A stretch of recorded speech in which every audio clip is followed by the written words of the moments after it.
generalmente es una pregunta que tenés que contestarte vos. No me tenés que contestar a mí. Algo que es crucial para tu vida. Y la pregunta es,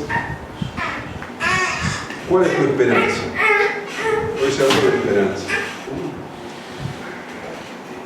Y yo quiero que vos pienses en profundidad, ¿cuál es tu esperanza?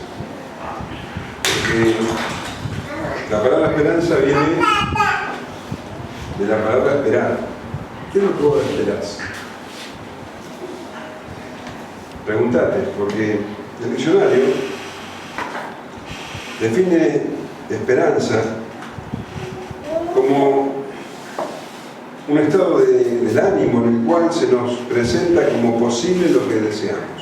La esperanza es desear algo que podemos alcanzar, que puede ocurrir. Y otras palabras, otros sinónimos son ilusión, optimismo, expectativa. Ilusión, optimismo, expectativa. Esto es lo que la mayoría de la gente entiende como esperanza, como una ilusión. Bueno, yo tengo la ilusión, la esperanza de, no sé, de conocer tal lugar, de ir a tal lado. Ahora, cuando tenemos una esperanza de ese tipo,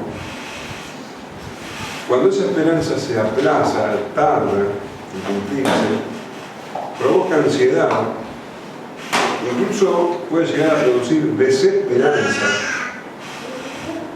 Y cuando se cumple esa esperanza, provoca alegría. Proverbios 13:12 dice: la esperanza que se demora es tormento del corazón, pero árbol de vida es el deseo cumplido. Porque esperas algo, estás ilusionado por algo, pero ha pasado muchas veces y se tarda, y dice que es un tormento para el corazón, y cuando se cumple provoca alegrías. Dice árbol de vida. Ahora, la esperanza, cuando se cumple, provoca una alegría que es pasajera. Porque si vos tenés puesta tu esperanza en cosas terrenales, bueno, cuando esa esperanza se cumple, va a surgir otra esperanza, otro deseo, y otra espera, y otra ansiedad, y así, constantemente, otra ilusión. Y no está mal esperar cosas para esta vida. La gente espera, por ejemplo, una esperanza, los jóvenes tienen esperanza de, de enamorarse, por ejemplo, de casarse o de conseguir un buen trabajo. Cada uno tenemos esperanzas de ese tipo. Comprar una casa, un auto. Esperanzas que son buenas, pero como te decía, cuando lo conseguís, cuando lo alcanzás, surge otra necesidad, otra ilusión. No está mal tener esa clase de esperanza, pero si esa clase de esperanza es la única esperanza que vos tenés, entonces cuidado. Si esa es la única esperanza que vos tenés, están fundadas en cosas terrenales, cuidado, cuidado. El apóstol Pablo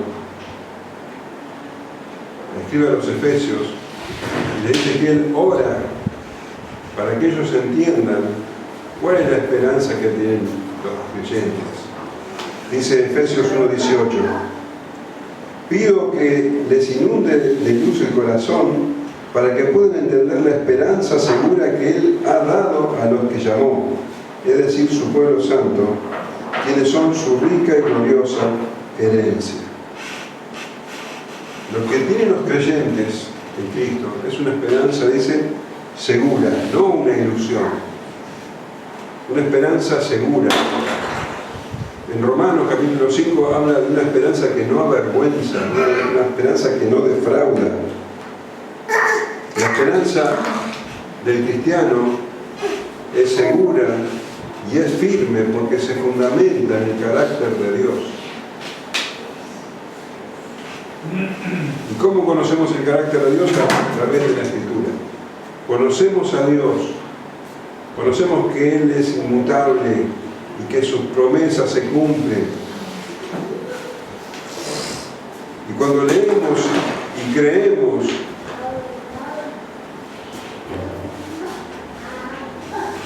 se nos abre la esperanza. Creemos cuando Él nos dice que Jesucristo saldó la deuda de los pecadores que se arrepienten y creen en Él. Creemos que ya no estamos bajo la ira de Dios, sino la esperanza. Y también creemos lo que dice la Escritura, que la muerte no es el final. Creemos, porque lo dice la Escritura, que cuando morimos, nuestras almas van con el Señor. Y que hay un día marcado por el Señor, un día que solamente Dios conoce, en que Jesucristo volverá. Y que ese día los muertos resucitarán. Esto significa que los cuerpos muertos, aunque sean polvo, van a resucitar en un cuerpo glorificado. Y las almas que están con el Señor ahora en el cielo se van a unir a esos cuerpos glorificados. Y en cuerpo y alma vamos a vivir con el Señor para siempre, en la tierra nueva y los cielos nuevos. Creemos, y esa es la esperanza que nosotros tenemos. No esperanza aquí en el ahora, sino una esperanza viva, que eso va a ocurrir. Dice 1 de Pedro 1:3: bendito el Dios y Padre de nuestro Señor Jesucristo, que según su grande misericordia nos hizo renacer para una esperanza viva, por la resurrección de Jesucristo de los muertos, para una herencia incorruptible, incontaminada e inmarcesible, reservada en los cielos para vosotros, que sois guardados por el poder de Dios mediante la fe, para alcanzar la salvación que está preparada para ser manifestada en el tiempo postrero. Esa esperanza es la que da fuerza y perseverancia al creyente en los momentos más difíciles. Esa esperanza es lo que nos sostiene, lo que nos permite resistir el mal de este mundo, lo que nos permite resistir las tentaciones, los desafíos que nos tocan vivir en cuerpo y en alma. El apóstol Pablo escribió, Romanos 8:18: pues tengo por cierto que las aflicciones del tiempo presente no son comparables con la gloria venidera que en nosotros ha de manifestarse. Todo lo que vos puedas sufrir hoy no se compara con la gloria venidera que en nosotros ha de manifestarse. Y esa es la esperanza del creyente. Esa esperanza que está fundamentada no en nuestras fuerzas, sino en el Señor, en el pastor de las ovejas. Él dijo: mis ovejas oyen mi voz y yo las conozco y me siguen, y yo les doy vida eterna y no perecerán jamás, ni nadie las arrebatará de mi mano. Sin esta esperanza, la vida no tiene sentido. Sin esta esperanza, esto que vivimos ahora es todo. No hay nada más.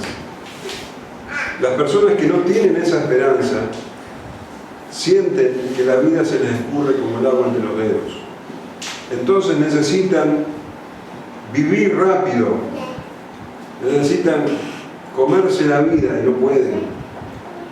Y de ahí es que hay tanto pecado y tanta corrupción y tanto apuro por tener cosas y conseguir cosas.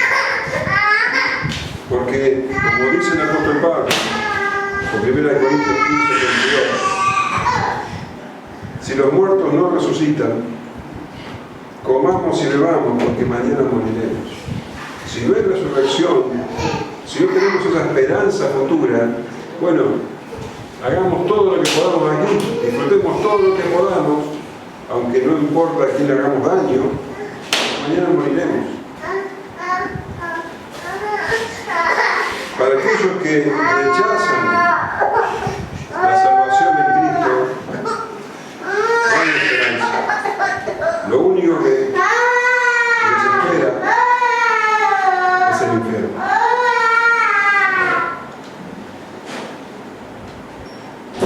Y nosotros estamos estudiando, hace unos cuantos domingos ya, la última semana del Señor Jesucristo en su ministerio terrenal.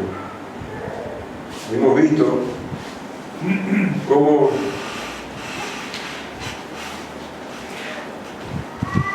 Él, siendo el Mesías prometido, fue rechazado por los judíos, especialmente por los líderes religiosos, los que al contrario tendrían que haberlo recibido, esperado. Esos líderes religiosos se complotaron, confabularon para matarlo, porque para ellos Jesucristo era una amenaza, una molestia. El Señor en esta última semana entró a Jerusalén aclamado por la gente, lo hemos visto, aunque por un motivo erróneo lo aclamaban. Eso ocurrió el domingo. El lunes el Señor Jesucristo entró en el templo y echó a todos los comerciantes que había allí, y de esa manera purificó el templo, pero también perjudicó el negocio de los sacerdotes, que se llenaban de dinero por ese comercio que había, sobre todo los sumos sacerdotes de Anás y Caifás. Entonces, ahora ya no estaban en contra de él por cuestiones religiosas, sino también estaban en contra de él porque no les convenía económicamente. Querían matarlo. Y a partir del martes el Señor empieza a enseñar en el templo, y los líderes, los saduceos y los fariseos, los escribas, tratan de hacerlos caer en una trampa para que Él diga cosas que lo acusen, ya sea con los judíos o contra los romanos. Dice que confabularon, siendo que eran personas, partidos que estaban en contra, los saduceos contra los fariseos, que estaban enfrentados, se asocian para matar al Señor Jesús. Entonces, primero van y lo enfrentan abiertamente y le dicen, ¿con qué autoridad hace estas cosas? Pero no les salió bien y se fueron humillados. Entonces decidieron planear la manera en que pudieran hacer caer al Señor Jesús en una trampa.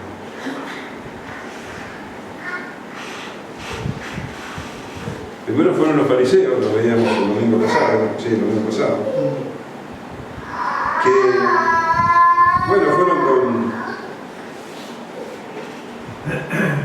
con palabras dulces, queriendo engañar al Señor Jesús, como si tuvieran una duda de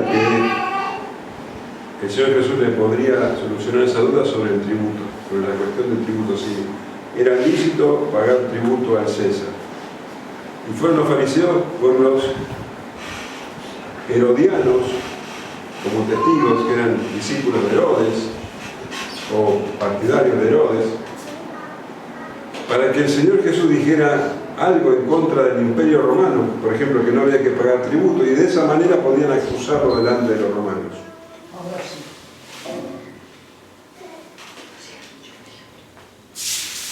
Y dice Lucas 20:23, mas él, comprendiendo la astucia de ellos, les dijo, ¿por qué me tentáis? Mostradme la moneda, ¿de quién tiene la imagen de la inscripción? Respondieron ellos, dijeron, de César. Entonces le dijo, pues dad a César lo que es de César y a Dios lo que es de Dios. Y no pudieron sorprenderle en palabra alguna delante del pueblo, sino que maravillados de su respuesta, callaron. el Señor los hizo callar. Esto es con los fariseos. Los hizo callar, se fueron humillados.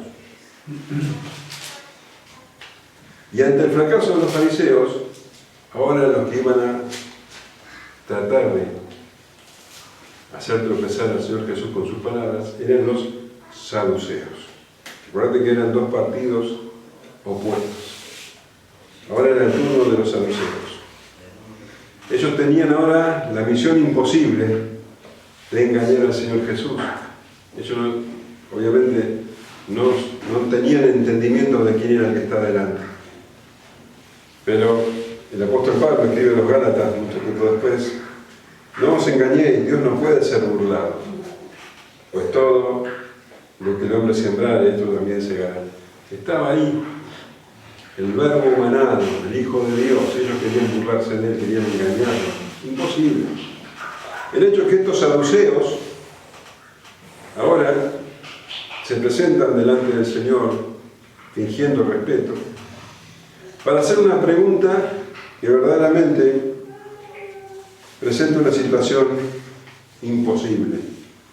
Ellos creían que de esta manera el Señor Jesús iba a estar en un serio problema para contestar.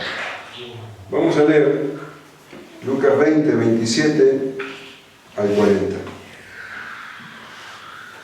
Llegando entonces algunos de los saduceos, los cuales niegan haber resurrección, le preguntaron, diciendo: Maestro, Moisés nos escribió: si el hermano de alguno muriere teniendo mujer y no dejare hijos, que su hermano se case con ella y levante descendencia a su hermano. Hubo pues 7 hermanos, y el primero tomó esposa y murió sin hijos. Y lo tomó el segundo, el cual también murió sin hijos. Lo tomó el tercero, y así todos los 7, y murieron sin dejar descendencia. Finalmente murió la mujer. En la resurrección, pues, ¿de cuál de ellos era mujer? Ya que los 7 la tuvieron por mujer.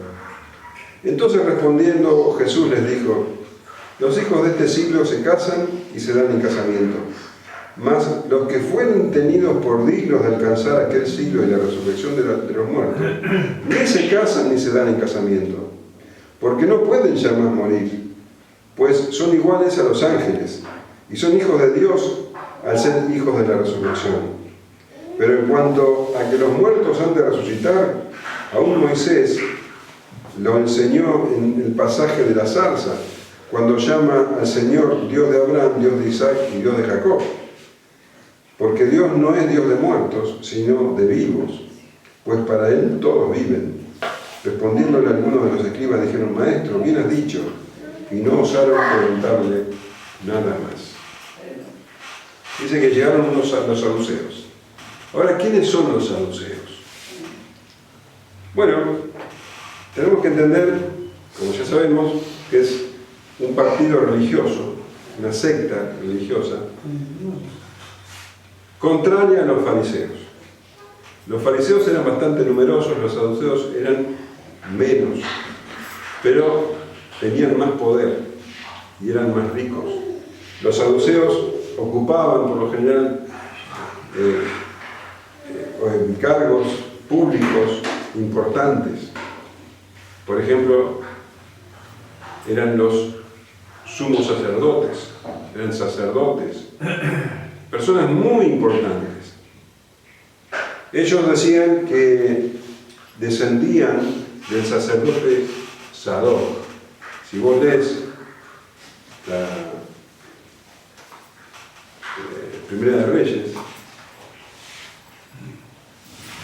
vas a ver, y bueno, sí, Primera de Reyes, y Samuel, Primera y Segunda de Samuel, vas a ver que durante el reinado de David, Sadoc y Abiatar eran los sumos sacerdotes. Cuando sume Salomón como rey, queda solamente Sadoc como sumo sacerdote. Y según ellos, de esa rama es que vienen los saduceos, el Sadoc. Ellos comenzaron siendo muy celosos de la palabra y terminaron siendo, para el tiempo de Jesús, en una casta, como se dice ahora, ¿no? En una aristocracia entre los judíos. Eran pocos y muy ricos y muy importantes. Eran racionalistas. Ellos creían en las Escrituras, lo que entendemos como el Antiguo Testamento, pero sobre todo en los primeros 5 libros de la Biblia, en lo que se conoce como el Pentateuco, como en los escritos de Moisés, los primeros 5 libros. Para ellos, en realidad, en eso se resumía todo. El resto del Antiguo Testamento no tenía la misma importancia que esos 5 libros. Y eran racionalistas. No creían ni en los ángeles, ni en la resurrección de los muertos. Y como no creían en la resurrección, entonces, lo que decíamos hoy, creían que esto era todo, entonces eran materialistas. Y como eran materialistas, ellos estaban muy cómodos ocupando los cargos públicos más importantes, recibiendo el respeto de todos, sobre todo su posición económica. Entonces no querían tener problemas con el Imperio Romano. Se llevaban muy bien con los gobernadores y con todo lo que tenía que ver con el Imperio Romano. No querían que haya problemas. Entonces, a diferencia de los fariseos que estaban en contra del Imperio Romano, estos estaban a favor. Verdaderamente estaban en veredas opuestas. Y ahora estos hombres, estos saduceos, se presentan delante de Jesús, un grupo de ellos, se presentan delante de Jesús para hacerle esta pregunta tramposa. Estos hombres creían que iban a dar un golpe doble. Primero, iban a dejar a Jesús mal parado con esta pregunta, según ellos. Pensaban que les presentaban un problema que Jesús no iba a poder resolver. Y en segundo lugar, iban a demostrar que eran superiores a los fariseos. Que los fariseos que sí creían en la resurrección de los muertos estaban equivocados. Entonces, estos hombres fueron muy seguros y se le preguntaron, diciendo: Maestro, Moisés nos escribió: si el hermano de alguno muriere teniendo mujer y no dejare hijos, que su hermano se case con ella y levante descendencia a su hermano. Esto es lo que escribió Moisés. Le dicen al Señor Maestro, lo tratan con un respeto fingido. Iban como diciendo: Señor, tenemos esta duda, ¿podés resolverla? Y van a citar las Escrituras, citan lo que escribió Moisés. Esto que ellos hablan se conoce como la ley del cuñado o ley del levirato. Vos dirás, ¿qué es eso? Bueno, vamos a leer qué es eso. Está en Deuteronomio 25, versículo 5 en adelante. Yo te lo voy a leer de la Nueva Traducción Viviente, que está muy clara. Dice así: si 2 hermanos viven en una misma propiedad y uno de ellos muere sin tener un hijo varón, la viuda no podrá casarse con alguien que no sea de la familia. En cambio, el hermano de su esposo tendrá que casarse y tener relaciones sexuales con ella para cumplir con los deberes de un cuñado. Al primer hijo varón que ella tenga de esa relación se le considerará hijo del hermano fallecido, para que su nombre no sea olvidado en Israel. Sin embargo, si el hombre se niega a casarse con la viuda de su hermano, ella deberá ir a la puerta de la ciudad y decirle a los ancianos allí reunidos: el hermano de mi esposo se niega a preservar el nombre de su hermano en Israel, se niega a cumplir con los deberes de un cuñado al no casarse conmigo. Entonces los ancianos de la ciudad lo llamarán y hablarán con él, y si aún así se niega y dice: no quiero casarme con ella, la viuda se acercará a él en presencia de los ancianos, le quitará la sandalia del pie y le escupirá la cara. Luego declarará: esto es lo que le pasa a un hombre que se niega a darle hijos a su hermano. A partir de entonces todo Israel se referirá a su familia como la familia del hombre al que le quitaron la sandalia. A ver, te lo voy a resumir. Si un hermano que un hombre casado moría sin tener hijos, bueno, para la mentalidad judía era un problema, porque este hombre se iba a quedar sin heredad, como decían, sin heredad y sin genealogía. Viste que leemos en la escritura muchas genealogías, tal hijo de tal, hijo de este. Bueno, si él moría sin tener hijos, se cortaba la genealogía, la familia se cortaba en él. Entonces, para que esto no ocurriera, el hermano debía casarse con la viuda y debía tener hijos con esa viuda, que ya no era, ahora sería su esposa. Pero el primero de sus hijos sería considerado hijo del hermano muerto. Entonces, ahora esa persona tendría genealogía, ¿se entiende? ¿Por qué pasaba esto? Por una cuestión, digamos, misericordiosa. En primer lugar, para que ese hombre tenga descendencia. En segundo lugar, para que los bienes de ese hombre no pasen, si la viuda se casa con alguien fuera de la familia, los bienes de ese hombre pasarían a ser de ese desconocido, de esa persona que no es de la familia. Entonces, de esta manera se preservaban los bienes dentro de la familia. Y también era una manera de cuidar de la viuda, porque por lo general, bueno, las mujeres debían dejar su familia cuando se casaban, pero también en muchos casos dejaban su lugar de origen. Entonces, de esta manera la viuda quedaba protegida, quedaba dentro de la familia. Entonces era una ley hecha para bendición de las personas. ¿Se entiende cuál era? Ahora, si el cuñado, digamos, se negaba a casarse con la viuda, bueno, se consideraba algo muy malo. No era algo que merecía la muerte, no merecía que lo apedrearan, como en otros casos, pero iba a quedar muy mal delante de todos, de tal manera que iban a mirarlo como alguien que ha deshonrado a su familia. Y va a quedar marcado para siempre. Eso era la idea de la ley, ¿se entiende? Para el tiempo del Señor Jesús ya no se cumplía esta ley, pero estaba escrita. Y estos fariseos usan esa ley para presentarle al Señor Jesús una pregunta que consideraban que iba a ser imposible de contestar. Iban a utilizar la palabra de Dios, porque esa ley está en la palabra de Dios, para hacer tropezar a Jesús. Lo cual es una locura, porque Jesús es el verbo de Dios, es la palabra de Dios hecha hombre. Es imposible de hacer tropezar al Señor Jesús con la palabra de Dios. Pero esto nos demuestra cómo se puede utilizar la palabra de Dios para fines malos, para fines completamente distintos de los que el Señor planeó. Y entonces dicen estas personas, van a la pregunta y dice: hubo pues 7 hermanos, y el primero tomó esposa y murió sin hijos, y lo tomó el segundo, el cual también murió sin hijos, lo tomó el tercero, y así todos los 7, y murieron sin dejar descendencia.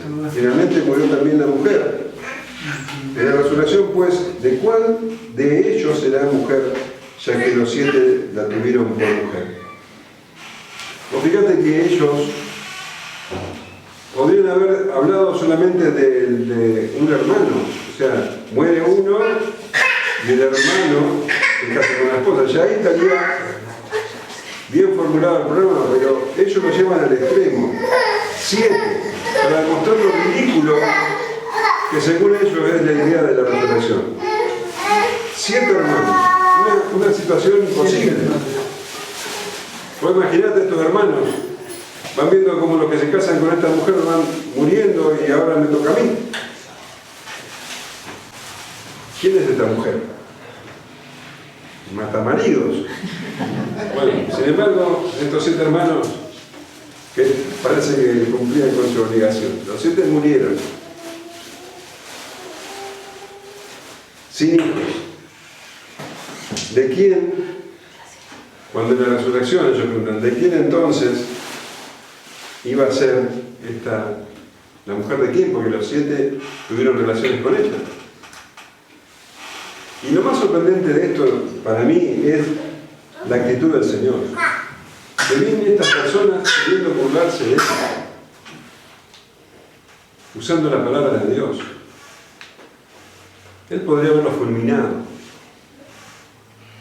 Sin embargo, Él los escuchó y con paciencia les contesta. La Escritura dice, Él mismo lo dice, que es manso y humilde de corazón. Y de esa manera es que Él soportó a estas personas. Mateo dice que los reprendió antes de contestar.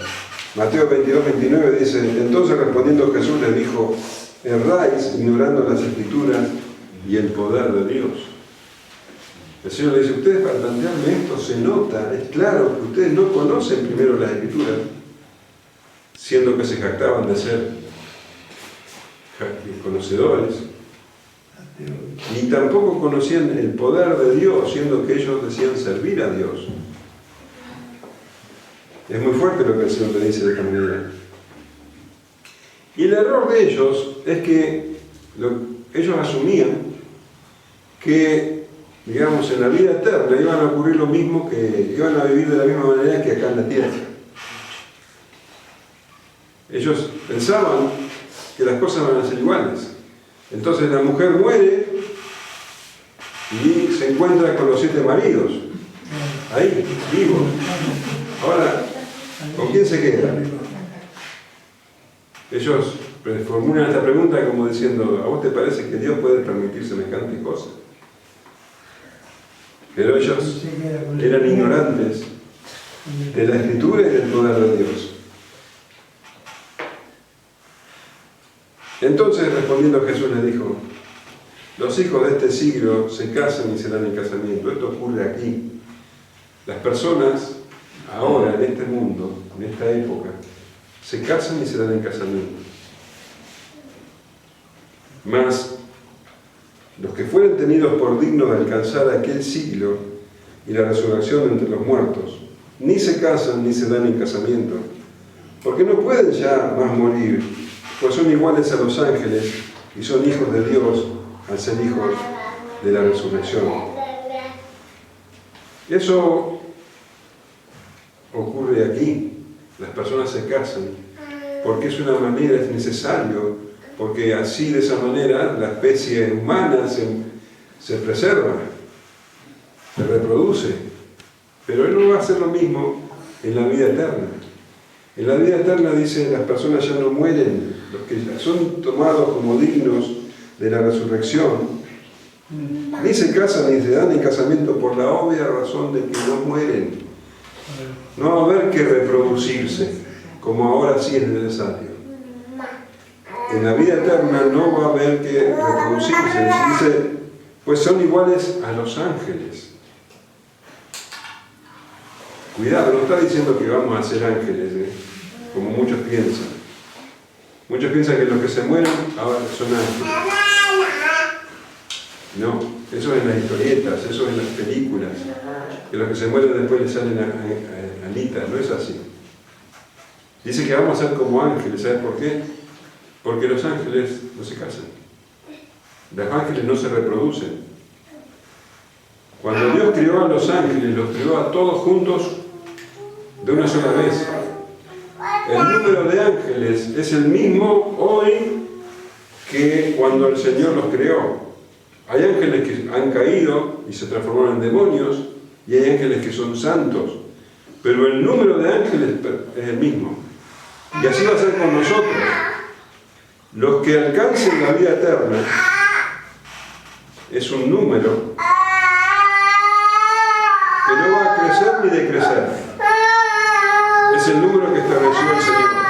Aquellos que son tomados por dignos de vivir en la vida eterna con el Señor no se van a reproducir. El número va a ser el mismo, como el de los ángeles.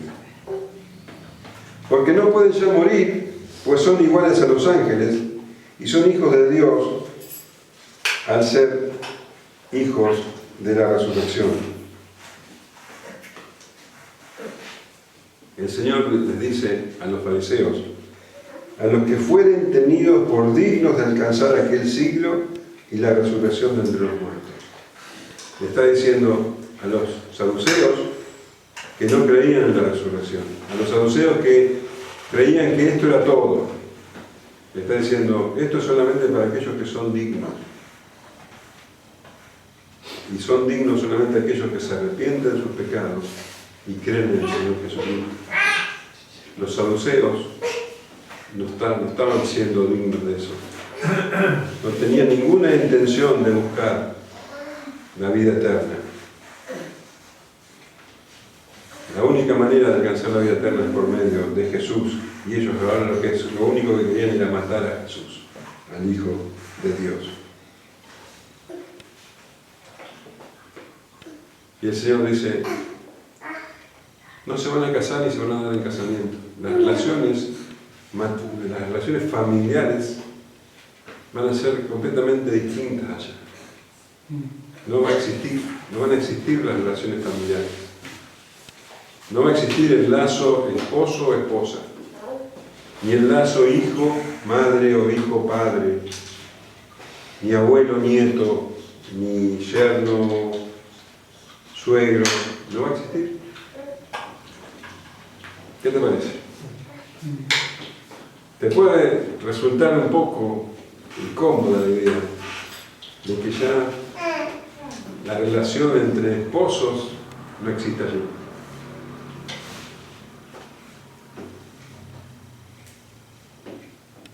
Personas que se aman y que conviven por años. Bueno, ese lazo no va a estar allá. ¿Qué te parece? Un poco perturbador, ¿no? Pero tenés que entender algo. Y esto que nosotros vivimos es una muestra. Porque si bien no va a existir el lazo familiar como lo conocemos aquí, va a existir algo mucho más fuerte, que es una familia donde todos somos hermanos, donde tenemos a Jesucristo como el hermano mayor y a Dios como Padre. Aquellos que son tomados por dignos, dice, de alcanzar aquel siglo y la resurrección de entre los muertos, ni se casan ni se dan en casamiento, porque no pueden llamar morir, pues son iguales a los ángeles y son hijos de Dios. La familia va a ser todos los redimidos, todos hijos de Dios, todos hermanos unos de otros, en una relación perfecta. Y por eso la iglesia ahora es una muestra. La iglesia es una comunidad de amor. Y la Escritura dice que nosotros no podemos decir que amamos a Dios si no amamos a los hermanos. La iglesia es una comunidad de amor. Y cuando estemos allá, ese amor va a ser perfecto. Entonces, si bien van a desaparecer esos lazos, no va a desaparecer el amor, al contrario, el amor va a perdurar. Hoy dice que tenemos la fe, la esperanza y el amor. El mayor de todos es el amor, porque el amor va a perdurar aún en la eternidad. Y el lazo que vamos a tener entre nosotros va a ser perfecto. Todos hermanos, con Jesucristo como el primogénito de nuestros muertos. Dice Romanos 8:17, y si hijos, también herederos de Dios y coherederos con Cristo, si es que padecemos juntamente con Él, para que juntamente con Él seamos glorificados.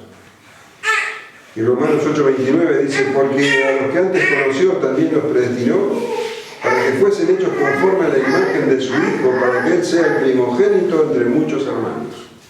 Muchos hermanos, Jesucristo el primogénito y Dios el Padre. Eso es lo que nos espera. En una comunidad de amor perfecta. Pero en cuanto, dice el Señor, pero en cuanto a que los muertos han de resucitar, aún Moisés lo enseñó en el pasaje de la zarza, cuando llama al Señor Dios de Abraham, Dios de Isaac y Dios de Jacob. Porque Dios no es Dios de muertos, sino de vivos, pues para Él todos viven. Hoy tenemos la revelación completa en el Nuevo Testamento sobre la resurrección. Hoy sabemos cómo va a ser. Tenemos muchos detalles de cómo va a ser la resurrección, que va a ocurrir después. Pero ya en el Antiguo Testamento había muchos pasajes que hablaban de la resurrección. Por ejemplo, en el Salmo 19 dice: se alegró por tanto mi corazón y se gozó mi alma. Mi carne también reposará confiadamente, porque no dejarás mi alma en el Seol, ni permitirás que tu santo vea corrupción. Me mostrarás la senda de la vida en tu presencia y plenitud de gozo, delicias a tu diestra para siempre. No dejarás mi alma en el Seol, dice, ni permitirás que tu santo vea corrupción. Habla de la resurrección de los cuerpos. Daniel 12:2 dice: y muchos de los que duermen en el polvo de la tierra serán despertados, unos para vida eterna y otros para vergüenza y confusión perpetua. Mirá si no habla de la resurrección. Isaías 26:19: tus muertos vivirán, sus cadáveres resucitarán, despertad y cantad, moradores del polvo, porque tu rocío es cual rocío de hortalizas, y la tierra dará sus muertos. Oseas 13:14 dice: de la mano del Señor los redimiré, los libraré de la muerte. Oh muerte, yo seré tu muerte y seré tu destrucción, oh Seol. El Antiguo Testamento hablaba mucho de la resurrección de los muertos. Pero estas personas desconocían las Escrituras y desconocían el poder de Dios. Y ellos decían conocer el Pentateuco, los primeros libros de la Biblia, los que había escrito Moisés. Y el Señor Jesús, en vez de citarle estos pasajes que hablan claramente, le citó algo que ellos tenían que conocer a la fuerza, un pasaje de los más conocidos de Moisés. El Señor le dice, Moisés les lo enseñó en el pasaje de la zarza, cuando llama al Señor, Dios de Abraham, Dios de Isaac y Dios de Jacob. Eso se encuentra en Éxodo 3:6. Dice, y dijo, yo soy el Dios de tu padre, Dios de Abraham, Dios de Isaac y Dios de Jacob. Entonces Moisés cubrió su rostro porque tuvo miedo de mirar a Dios. Deja claro este pasaje algo que los saduceos no habían entendido, que Dios está hablando en presente. Yo soy el Dios de Abraham, el Dios de Isaac, el Dios de Jacob. Fíjate que él, al decir de esta manera, está hablando de la relación personal de cada uno con Dios. No dice yo soy el Dios de ellos, soy el Dios de este, y de este. Así como es tu Dios y es mi Dios. Un Dios personal. Y habla en presente. No dice yo fui el Dios de Abraham, yo fui el Dios de Isaac. Dice yo soy. ¿Por qué dice el Señor Jesús? Porque Dios no es Dios de muertos, Dios es Dios de vivos. Entonces deja claro que aunque Abraham, Isaac y Jacob murieron físicamente, están vivos. Hoy están vivos en el cielo, sus almas están vivas en el cielo. Como dijo el Señor, yo soy la resurrección y la vida. El que cree en mí, aunque esté muerto, vivirá. Y todo aquel que vive y cree en mí no morirá eternamente. ¿Crees esto? Le dice a Marta. ¿Crees esto? ¿Vos lo crees? Amén. Ahora, las almas de Abraham, de Isaac y Jacob están gozando de la presencia del Señor, con todos los muertos en el Señor. Pero están en estado de alma. Y acá está hablando de la resurrección de los muertos. Eso se va a cumplir al final de los tiempos. Abraham, Isaac y Jacob habían recibido una promesa de Dios. Y esa promesa todavía no se cumplió. Vamos a leer Hebreos 11:8.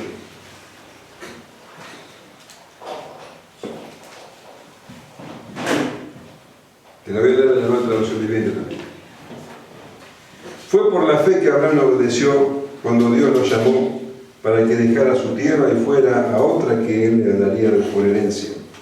Se fue sin saber a dónde iba. Incluso cuando llegó a la tierra que Dios le había prometido, vivió allí por fe, pues era como un extranjero que vive en tiendas. Lo mismo hicieron Isaac y Jacob, quienes heredaron la misma promesa. Abraham esperaba con confianza una ciudad de cimientos eternos, una ciudad diseñada y construida por Dios.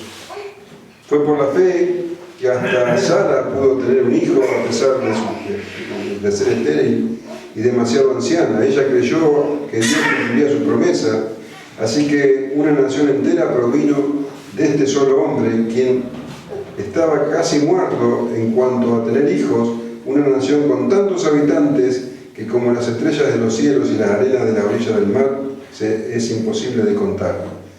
Todas esas personas murieron aún creyendo lo que Dios les había prometido. Y aunque no recibieron lo prometido, lo vieron desde lejos y lo aceptaron con gusto. Coincidieron en que eran extranjeros y nómadas aquí en este mundo. Es obvio que quienes se expresan así esperan tener su propio país. Si hubieran añorado el país del que salieron, bien podrían haber regresado. Sin embargo, buscaban un lugar mejor, una patria celestial. Por eso, Dios no se avergüenza de ser llamado Dios de ellos, pues les ha preparado una ciudad. Dios no se avergüenza de decir: yo soy el Dios de Abraham, de Isaac y de Jacob, porque ellos murieron sabiendo que iban a recibir la promesa. Y dice que Abraham tuvo toda una descendencia numerosa como las arenas del mar, y esa descendencia somos nosotros, los que tenemos la misma fe que Abraham. Y todos los que murieron van a heredar esa promesa, esa ciudad celestial, en la resurrección de los muertos. Abraham, Isaac y Jacob están en el cielo ahora, esperando ese día, el día en que sus cuerpos se unan a sus almas, el día en que el Señor Jesucristo regrese. Y esa es la fe de todos los creyentes, la misma fe que la de Abraham, la de Isaac y de Jacob. Dios no se avergüenza de decir que es Dios de ellos. Porque Dios no es Dios de muertos, sino de vivos, pues para Él todos viven. ¿Te das cuenta de lo que está diciendo acá? Esta afirmación es una de las más maravillosas y consoladoras de la Escritura. Dios no es Dios de muertos. Los muertos no pueden adorar a Dios. No hay manera en que un muerto adore a Dios. Los vivos adoran a Dios.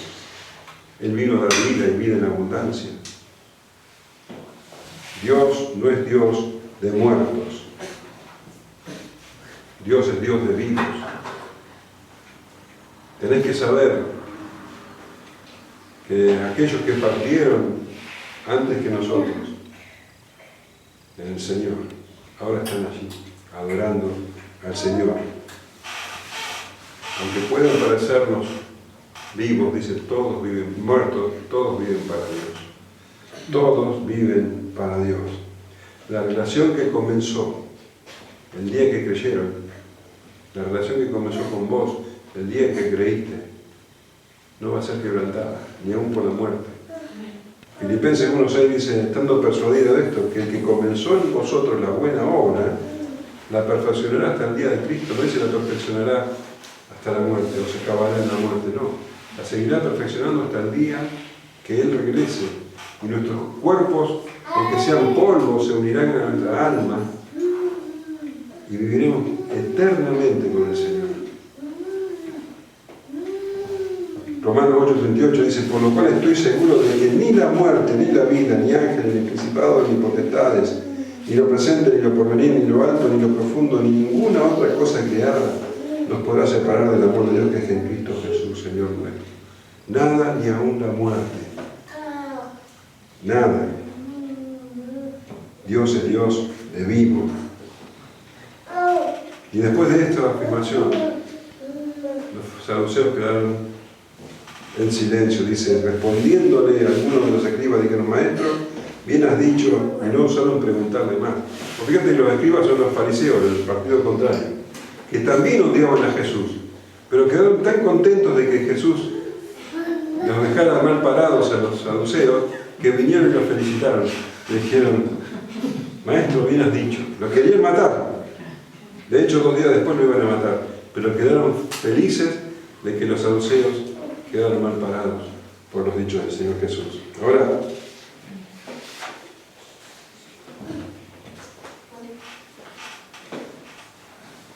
estos saduceos que decían creer en Dios, pero que no creían en la vida eterna, no creían en la resurrección. Creían que Dios los bendecía aquí en la tierra, que cumplía sus deseos aquí en la tierra, y nada más. Qué triste esa fe. Qué triste la fe de los saduceos. Qué triste es pensar que esto es todo lo que hay. Qué triste es no tener la esperanza de la vida eterna. Por eso te preguntaba, ¿cuál es tu esperanza? No está mal tener esperanza en cosas terrenales, pero si esa es tu única esperanza, si tu esperanza final, tu esperanza, aun cuando estás atravesando situaciones difíciles, si tu esperanza no está allá, si tu única esperanza está acá en la tierra y no allá, entonces, por favor, arrepentirte de tus pecados y creer en el Señor Jesús. Porque te estás perdiendo la vida. La vida no es solamente levantarse cada mañana, mirarse al espejo, lavarse la cara y salir. La vida no es solamente comprarte ropa o lo que quieras alcanzar, no sé, irte de vacaciones o tener un trabajo mejor. La vida no es eso. Esto se termina, no sabemos cuándo, pero hay una vida en Cristo, una vida eterna que está a disposición de los que creen en Él. Por eso te digo, si no crees, no tenés esa esperanza, arrepentite de tus pecados. Todavía estás en tus pecados, arrepentite y cree en el Señor Jesucristo como el Salvador. Hay una vida eterna con Él. Esa es la esperanza del creyente, la misma esperanza de Abraham, de Isaac y de Jacob. Jesucristo pagó por los pecados de todos aquellos que creerán en Él hasta que Él vuelva. Que esa sea tu esperanza. El apóstol Pablo dijo en 1 Corintios 15:20: mas ahora Cristo ha resucitado de los muertos, primicia de los que durmieron es hecho, porque por cuanto la muerte entró por un hombre, también por un hombre la resurrección de los muertos. Porque así como en Adán todos mueren, también en Cristo todos serán vivificados, pero cada uno en su debido orden. Cristo las primicias, luego los que son de Cristo en su venida. Y un poco más adelante, en el versículo 53, dice: porque es necesario que esto corruptible se vista de incorrupción y esto mortal se vista de inmortalidad. Y cuando esto corruptible se haya vestido de incorrupción y esto mortal se haya vestido de inmortalidad, entonces se cumplirá la palabra que está escrita: sorbida es la muerte en victoria. ¿Dónde está, oh muerte, tu aguijón? ¿Dónde, oh sepulcro, tu victoria?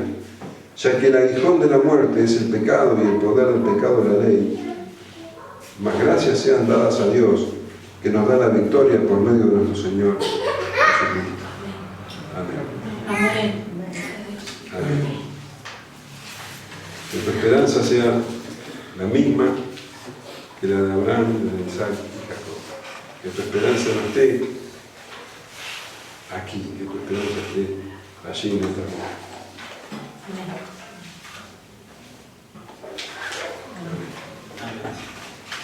No sé si tendrás alguna